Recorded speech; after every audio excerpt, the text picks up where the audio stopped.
অনেক মুসলিম মেয়েরা অমুসলিম ছেলেদের সাথে সম্পর্কে জড়াচ্ছে এবং এই ষড়যন্ত্রটা অত্যন্ত গভীরভাবে তারা আমার মুসলিম মেয়ে সমাজ যুবতীদের মধ্যে ছড়িয়ে দিচ্ছে।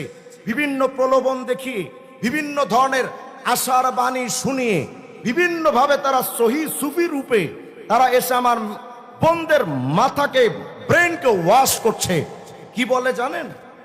আপনার ফেসবুকে আসবে হয়তো হিন্দু আইডি দিয়ে অথবা মুসলিম আইডি দিয়ে। মুসলিম আইডি দিয়ে প্রথম আপনার সাথে প্রেম করার চেষ্টা করবে।